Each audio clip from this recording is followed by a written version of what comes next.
अस्सलामुअलैकुम प्यारे दोस्तों, आज हम आपको लेकर चलेंगे एक ऐसे मुल्क में कि जिसे दुनिया का सस्ता तरीन मुल्क कहा जाए तो गलत ना होगा। एक ऐसा मुल्क कि जहां अहले बैत की बहुत सी मुकद्दस हस्तियों के मजार मौजूद हैं। एक ऐसा मुल्क जो अपनी एटमी ताकत की वजह से आज इजराइल और अमेरिका के लिए खतरा बन चुका है। जी हां, आज हम चलेंगे ईरान की सैर पर। इस मुल्क के बारे में शायद आपके ख्यालात अच्छे ना हों, क्योंकि मीडिया इस मुल्क की बहुत ही मनफी तस्वीर दिखाता है। दुनिया समझती है कि ये मुल्क कोई रेगिस्तान है और दहशतगर्दी से भरा हुआ है। लेकिन इससे पहले कि आप इस बात पर यकीन करें, हम आपको लेकर चलते हैं हकीकत की तरफ। तो जल्दी से वीडियो को लाइक, शेयर और चैनल को सब्सक्राइब जरूर कर लें।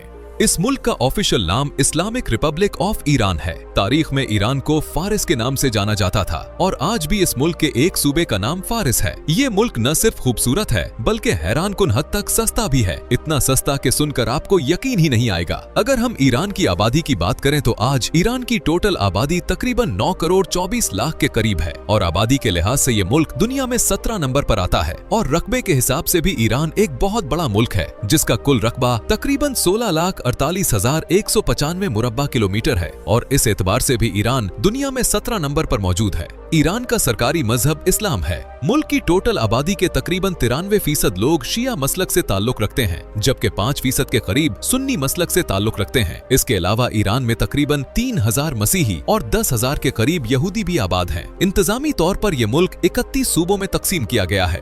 यहाँ की करेंसी को ईरानी रियाल कहते हैं और इसकी कीमत बहुत कम है। पाकिस्तानी 1 रुपए के बदले तकरीबन 150 ईरानी रियाल और इंडियन 1 रुपए के बदले तकरीबन 470 ईरानी रियाल मिलते हैं। अगर ईरान की सरहदों की बात करें तो ये कई अहम ममालिक से मिलती हैं। शुमाल में आर्मीनिया, अजरबैजान, तुर्कमानिस्तान और कैस्पियन सी, मशरक में अफगानिस्तान और पाकिस्तान, मगरिब में इराक और तुर्की, जबकि जनूब में गल्फ ऑफ ओमान और पर्शियन गल्फ के तवील और खूबसूरत साहिल मौजूद है। दोस्तों, एक अहम बात यह है कि ईरान में वीजा या मास्टर कार्ड काम नहीं करते, क्योंकि अमरीकी बैंक यहाँ बंद है। इसलिए सयाहों को डॉलर या नकद ईरानी करेंसी साथ ले जाना पड़ती है। अलबत्ता इसके बावजूद ईरान के मकामी लोगों के लिए उनका अपना एक जदीद बैंकिंग और ATM सिस्टम मौजूद है और यहाँ छोटी से छोटी दुकान पर भी डिजिटल पेमेंट की सहूलत मिल जाती है। दोस्तों, ईरान की तारीख बहुत ही पुरानी है। कदीम जमाने में ईरान को पर्शिया कहा जाता था और इस सरजमीन पर दुनिया की बड़ी बड़ी सल्तनतों ने हुकूमत की। वक्त गुजरता रहा और फिर 1979 में ईरान की तारीख में इस्लामी इनकलाब आया।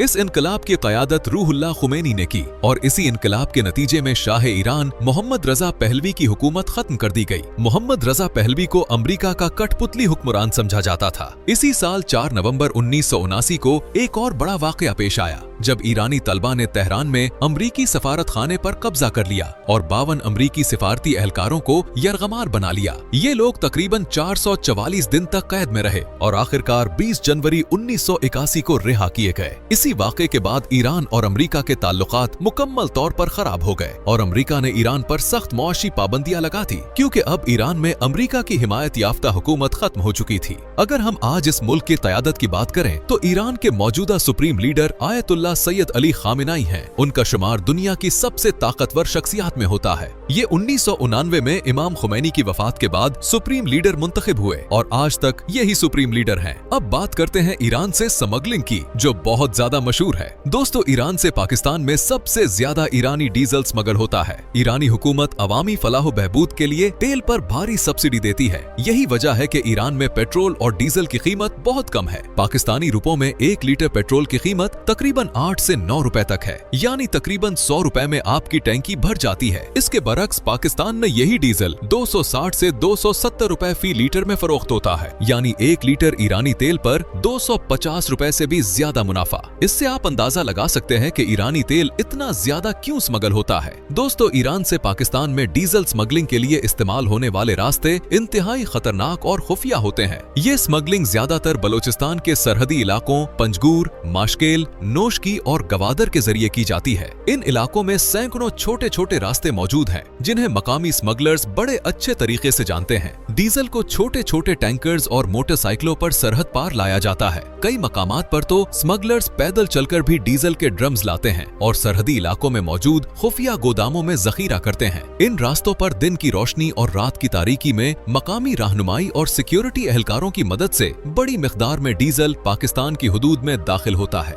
बाज़ औक़ात डीजल के ये काफले बराह रास्त पेट्रोल पंप्स तक पहुंचा दिए जाते हैं या फिर छोटे ताजरों और ट्रांसपोर्टर्स को फरोख्त किया जाता है। ईरान हमारा हमसाया मुल्क है और इतना सस्ता तेल होने के बावजूद पाकिस्तानी हुक्मरान अमेरिका के डर और पाबंदियों की वजह से ईरान से तेल नहीं खरीदते, जबकि दूसरी तरफ चाइना, वेनेजुएला और कई दूसरे ममालिक खुल्लम खुल्ला ईरान से तेल खरीद रहे हैं और अपनी अवाम के फायदे का सोचते हैं। लेकिन वहीं पर पाकिस्तानी हुक्मरान अपनी अवाम को रोज बरोज महंगाई और तंग जिंदगी की तरफ धकेल रहे हैं और खुद ऐशो इशरत की जिंदगी गुजार रहे हैं।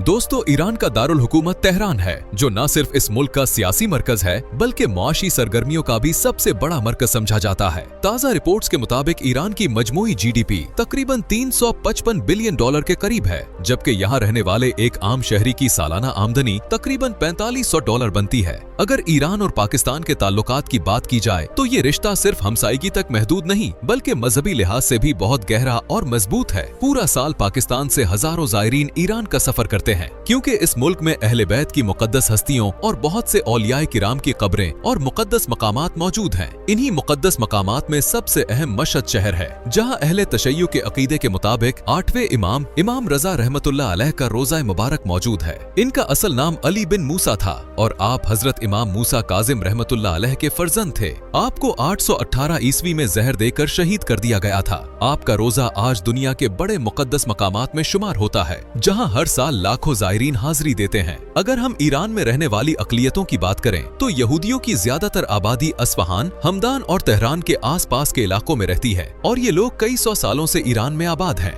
इसके अलावा तकरीबन 40 से 50 हजार के करीब पाकिस्तानी भी ईरान में रोजगार के सिलसिले में रहते हैं, जो मुख्तलिफ शोबों में काम करके अपनी जिंदगी गुजार रहे हैं। ईरान में इंडियन कम्युनिटी भी मौजूद है, लेकिन उनकी तादाद बहुत कम है। अब अगर ईरान की फौजी ताकत की बात करें तो ग्लोबल फायर पावर इंडेक्स की दर्जाबंदी के मुताबिक ईरान की फौज दुनिया में तकरीबन 14 नंबर पर आती है। ईरान की फौज में लगभग 5,82,000 के करीब एक्टिव फौजी मौजूद हैं, जबकि फजाई ताकत में तकरीबन 300 फाइटर जेट तैयारे और 100 के करीब हेलीकॉप्टर शामिल हैं। बहरी ताकत की बात की जाए तो ईरान के पास तकरीबन 100 के करीब बहरी जहाज मौजूद हैं। इसके अलावा ईरान के दिफाई निजाम में 1000 से ज्यादा बैलिस्टिक मिसाइल और तकरीबन 1000 ड्रोन भी शामिल हैं, जो इसकी फौजी ताकत को मजीद मजबूत बनाते हैं। जहां तक एटमी ताकत का ताल्लुक है तो कुछ रिपोर्ट्स के मुताबिक ईरान एटम बम बनाने की सलाहियत के तकरीबन 95% मरहले तक पहुंच चुका था। लेकिन हालिया इसराइली हमलों के बाद इस प्रोग्राम को कितना नुकसान पहुंचा है, इस बारे में हतमी तौर पर कुछ भी कहना मुमकिन नहीं, क्योंकि इसकी दुरुस्त मालूमात अभी सामने नहीं आ सकी। तेहरान ईरान का दारुल हुकूमत और सबसे बड़ा शहर है। ये शहर ईरान के शुमाल में वाक़े है और इसके पीछे अलबुर्ज पहाड़ों की खूबसूरत कतार है, जिसकी वजह से यहाँ का मौसम बाकी शहरों के मुकाबले में ज्यादा खुशगवार रहता है। तेहरान में देखने के लिए बहुत से मकामात हैं। उनमें सबसे पहले आता है ग्रैंड बाजार। ये ईरान का सबसे मशहूर, कदीम और मसरूफ तरीन बाजार है और इसे तेहरान का दिल भी कहा जाता है। दोस्तों, ये कोई आम बाजार नहीं बल्कि एक पूरा शहर है, जहाँ लंबी लंबी गलियां, सैकड़ों दुकानें, गोदाम, मसाजिद और कारवां सराय मौजूद है। इस बाजार में आपको हर चीज मिल जाती है, जैसे कालीन, खुश्क मेवाजात, सोना, चांदी, कपड़े, मसाले, बर्तन और रोजमर्रा इस्तेमाल की अशिया। ईरान के ड्राई फ्रूट्स और कालीन बहुत कम कीमत और आला मयार के मिलते हैं। यही वजह है कि सिर्फ मकामी लोग ही नहीं बल्कि सयाह भी बड़ी तादाद में यहाँ आते हैं। इसके बाद आता है मीलाद टावर। ये ईरान का सबसे बुलंद टावर और शहर की पहचान है। ये टावर तकरीबन 435 मीटर ऊंचा है और इसे दुनिया के 6 बड़े टेलीकम्युनिकेशन टावर्स में शुमार किया जाता है। इस टावर से शहर के हर पहलू का मंजर देखा जा सकता है, चाहे वो बुलंद इमारतें हों, मसरूफ सड़कें या अलबुर्ज पहाड़। रात के वक्त जब पूरा शहर रोशन होता है तो मीलाद टावर से ये मंजर वाकई दिल को छू लेने वाला होता है। इसके बाद आता है आजादी टावर। ये ईरान के दारुल हुकूमत की पहचान भी समझा जाता है। ये टावर 1971 में बनाया गया था ताकि ईरान की 2500 साला तारीख और सकाफत को याद रखा जा सके। आजादी टावर का डिजाइन भी निहायत मुनफरिद और खूबसूरत है। इसके बाद गोलेस्तान पैलेस, जो तेहरान का एक तारीखी और शानदार शाही महल है। इसके बाद तबीयत ब्रिज, जो शहर के सबसे खूबसूरत और जदीद मकामात में से एक है। अब चलते हैं अस्फहान की तरफ, जो ईरान का एक तारीखी और खूबसूरत शहर है, जिसे अक्सर लोग लोग निस्फ जहान यानी दुनिया का आधा हिस्सा भी कहते हैं, क्योंकि ये शहर अपनी कदीम इमारतों और सकाफती विरसे के लिए दुनिया भर में मशहूर है। अस्फहान में सबसे मशहूर जगह नक्शे जहान स्क्वायर है, जो ईरान और दुनिया के बड़े चौकों में शुमार होता है। इसके इर्द गिर्द शेख लुत्फुल्लाह मस्जिद, इमाम मस्जिद और आली कापू महल जैसे तारीखी शाहकार मौजूद हैं, जिन्हें देखकर आप ईरान की अजमत और फन्ने तामीर की महारत को महसूस कर सकते हैं। इसके बाद आता है वांग कैथीड्रल। ये अस्फहान का एक मशहूर और तारीखी चर्च है, जो ईरान में आर्मीनी मसीही आबादी के लिए बनाया गया था।